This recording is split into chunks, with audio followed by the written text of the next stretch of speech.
اجود الناس، سب لوگوں میں سب سے زیادہ سخی آپ صلی اللہ علیہ وسلم تھے۔ تو آپ صلی اللہ علیہ وسلم مال بھی دیا کرتے تھے۔ تو اس شخص نے کہا کہ مجھے اونٹ دیجئے۔ آپ صلی اللہ علیہ وسلم نے ارشاد فرمایا میں تو اونٹنی کا بچہ دوں گا، اونٹ نہیں، اونٹنی کا بچہ دوں گا۔ یہ فرمایا میں اونٹنی کا بچہ دوں گا۔ اس نے کہا کہ میں اونٹنی کے بچے کو لے کر کیا کروں گا، میں تو اپنے علاقے پہنچنا چاہتا ہوں، اونٹنی کے بچے کو تو پھر میں کندھے کے اوپر سوار کروں گا، وہ میرے اوپر لادا ہوگا۔ تو آپ صلی اللہ علیہ وسلم نے ارشاد فرمایا وَهَلْ تَلِدُ الْإِبِلَ إِلَّا النُّوق، یہ اونٹ کس سے پیدا ہوتے ہیں؟ یہ اونٹنی سے پیدا ہوتے ہیں۔ ہر ایک اونٹ اونٹنی کا بچہ ہے۔ بیٹھا چاہے کتنا بھی بڑا ہو جائے، عمر رسیدہ ہو جائے، اس کی داڑھی کے بال سفید ہو جائیں، لیکن وہ ماں کے لیے کیا ہے؟ بچہ ہے۔ بیٹا بات سنو، بیٹا میرے پاس بیٹھ جاؤ۔ کبھی کبھی بہت پیار سے وہ لفظ بھی استعمال کرتی ہے جو انتہائی چوٹوں کے لیے استعمال ہوتا ہے۔ تو آپ صلی اللہ علیہ وسلم نے اس جملے کے اندر مذاق فرمایا، لیکن وہ سچ ہے۔ ایک عورت آئی، خاتون، اس نے کہا کہ یا رسول اللہ میرے لیے دعا کیجئے کہ میں جنت چلی جاؤں۔ آپ صلی اللہ علیہ وسلم نے ارشاد فرمایا کہ بوڑھیاں جنت میں نہیں جائیں گی۔ وہ بوڑھی تھی، وہ اس کے آنسو بہ رہے ہیں اور بہت پریشان واپس ہو گئی۔ جب دروازے سے نکل رہی تھی تو آپ صلی اللہ علیہ وسلم نے ارشاد فرمایا کہ اس کو واپس بلاؤ۔ واپس آئی تو آپ نے ارشاد فرمایا کہ بوڑھی بڑھاپے میں جنت میں نہیں جائے گی بلکہ وہ جوان ہو کر جائے گی، بڑھاپے کی حالت میں جنت میں نہیں جائے گی۔ تو مذاق بھی ہے اور سچ بھی ہے۔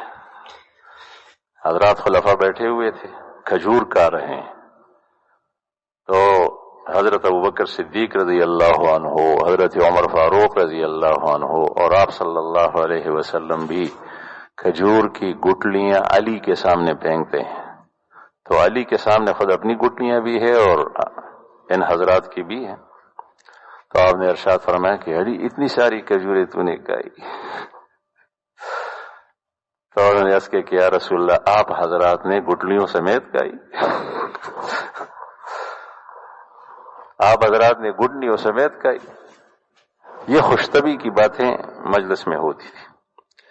حضرات علماء نے لکھا ہے کہ اگر رسول اللہ صلی اللہ علیہ وسلم یہ مذاق صحابہ کرام سے نہ کرتے تھے تو آپ سے استفادہ کرنا انتہائی مشکل تھا، اس لیے کہ آپ کا رعب بہت زیادہ تھا، اور انہی خوشطبی دل لگی کی باتوں سے اس ہیبت اور رعب کے اوپر ایک قسم کا پردہ پڑ جاتا تھا، تو آپ سے استفادہ کرنا آسان ہوتا تھا۔ یہ حکمت ہے اس کی۔ بعض بڑے حضرات ان سے استفادہ کرنا مشکل ہوتا ہے۔ استاد سے شاگرد کو اور بعض شاگردوں کو بہت زیادہ حیا آتی ہے، حیا اور رعب کی وجہ سے پھر استاد سے استفادہ مشکل ہوتا ہے۔ بزرگوں سے، مشائخ سے، ان کی شخصیت کے بڑے ہونے کی وجہ سے ان سے ہیبت پڑ جاتی ہے، رعب پڑ جاتا ہے، لیکن جب وہ مذاق کرتے ہیں تو پھر استفادہ کرنا مشکل ہوتا ہے۔ ہمارے حضرت رحمہ اللہ جل شانہ ان کو کروٹ راز پہنچائے برزخ میں اور جنت الفردوس میں اعلی مقام عطا فرمائے۔ ابھی تک بیماری کے اندر آخر میں مجھے فرمایا تو رنگی سر بجے وعدہ کھڑا ہوگا، تو رنگی سر بجے وعدہ کھڑا ہوگا۔ اس کے پیچھے واقعہ ہے۔ میں حضرت کے ساتھ گیا تو ساؤتھ افریقہ، جنوبی افریقہ، تو وہاں جنوبی افریقہ بہت بڑا علاقہ ہے، ایک شہر سے دوسرے شہر ہم جہاز میں جاتے تھے۔ تو جوہانسبرگ سے ہم گئے ڈربن سے گئے کیپ ٹاؤن سے آئے پورٹ الزبتھ سے پھر ہم جوہانسبرگ آ رہے تھے جہاز میں۔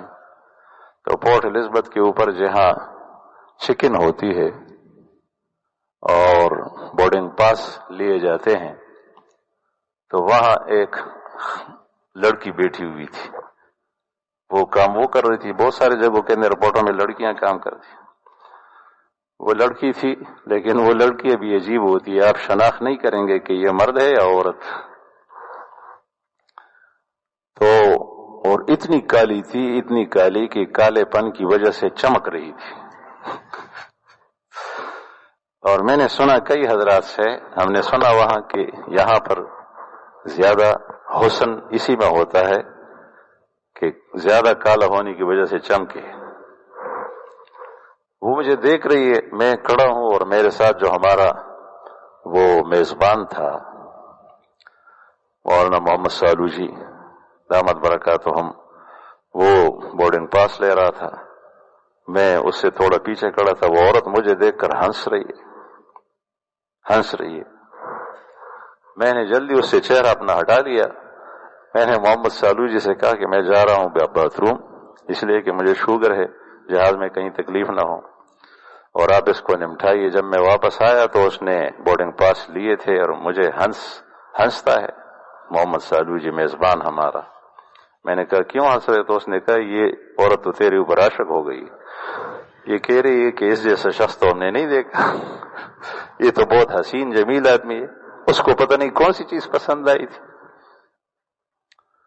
تو حضرت کو جب یہ واقعہ سنایا تو ابھی بیماری کے اندر، یعنی وفات سے چند دن پہلے، یہاں اعجاز ہمارے حاجی اعجاز کے اسپتال کے اندر مجھے کہا بستر پر لیٹے تو رنگئی سر وجہ وعدے کھڑے ہو گئے. یہ حضرات اس طرح مذاق فرمایا کرتے. حافظ ضامن شہید رحمہ اللہ 1857 کی جنگ آزادی میں انگریزوں کے ساتھ جہاد کے اندر وہ شہید ہوئے.